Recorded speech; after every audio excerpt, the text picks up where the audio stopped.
हमारा प्रिय मित्रों, शुभ संदेश का नया दिन के लिए यीशु कहता तू खास है मेरा, मुझको रचा है उसने अपनी तरह, आँखों की पुतली समान हूँ मैं, फिर क्यों डरूं किसी भी हाल में, शत्रु की बातों को अनसुनी करो, यीशु की मीठी आवाज सुनो, जिसने दी जान मेरे लिए, मैं हूँ खास उसके लिए, दिल में यीशु को जगा दो,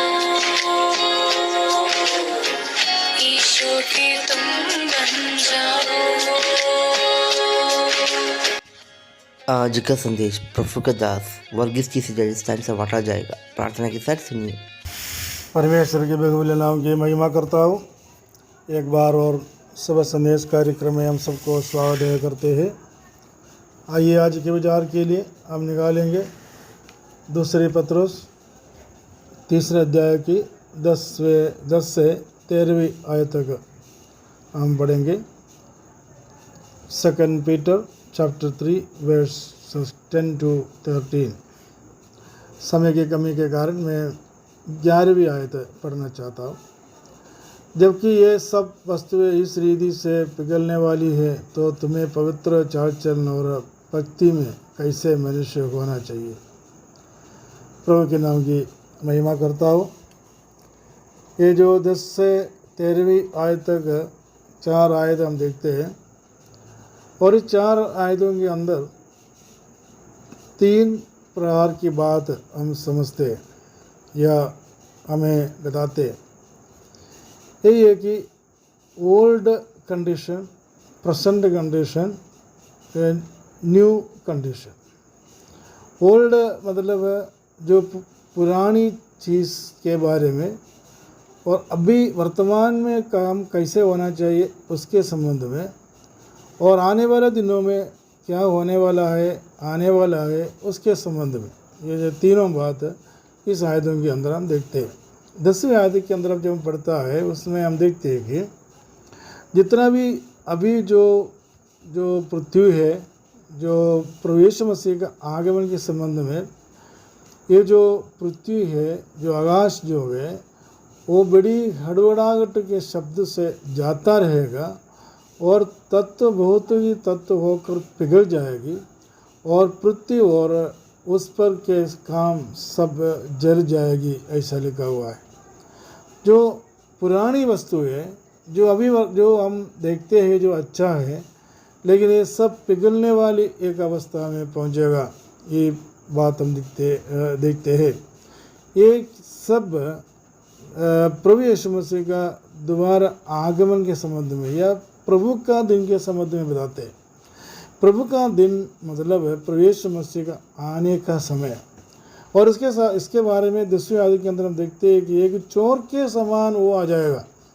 जैसा चोर कभी बताता नहीं है कि मैं बनाना समय पर आपके घर पे चोरी करने के लिए आता है, कभी भी आ सकता है। उसका इच्छा हो उस समय वो घुस कर जो मिलते हैं ले जाते हैं, जो भी इच्छा है वो करते रहते हैं, मालिक को या किसी को मालूम नहीं पड़ता है।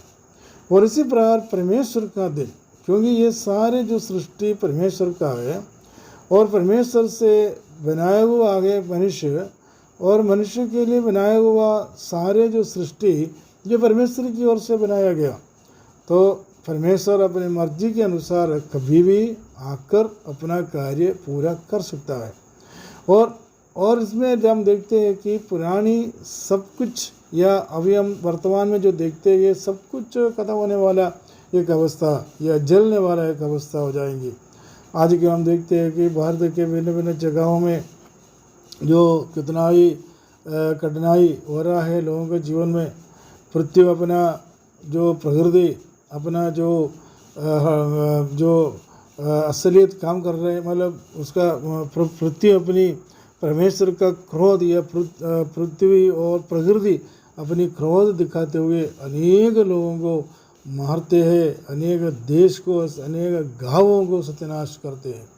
ये सब एक नमूना है जो प्रवेश मसीह का आगमन के संबंध में या परमेश्वर के दिन के संबंध में ये बात हम देखते हैं कि पृथ्वी के अंदर कितना चेंजेस परिवर्तन होते हैं। जो यीशु मसीह का परमेश्वर का दिन में भी, यीशु मसीह के आगमन के समय में भी कितने परिवर्तन हो सकता है, इस बातों को हमें समझना बहुत ज़रूरी है। और आने वाला एक समय है, 12वीं और 13वीं आयत के अंदर हम पढ़ते हैं, और एक नया आकाश और नया पृथ्वी की आस हम देखते हैं जिनमें धार्मिकता वास करेगी। हम देखते हैं कि नया आकाश और नया पृथ्वी मनुष्यों के लिए परमेश्वर तैयार करके रखा है, जो आने वाला समय में मनुष्य को मिलने वाला है। और उसके लिए वर्तमान में हमें क्या करना है, वो ये 11वीं आयत के अंदर हम देखते हैं। जबकि ये सब वस्तुएं इस रीति से पिघलने वाली है, तो तुम्हें पवित्र चाल चल और भक्त में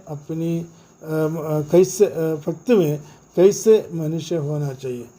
इधर एक स्टेटमेंट प्रभु के लोगों के लिए दिया गया है, ये कि ये जो वस्तु है, जो अभी जो वर्तमान में हम जो देखते हैं, उस वस्तु इसी प्रकार पिघलने वाली हो तो मनुष्य कितना पवित्र होना चाहिए, मनुष्य का स्वभाव या चाल चलन कितना पवित्र होना चाहिए, और मनुष्य का जीवन में कितना भक्ति होना चाहिए, और किस प्रकार मनुष्य होना चाहिए, ये प्रभु का वचन में से हम देखते हैं।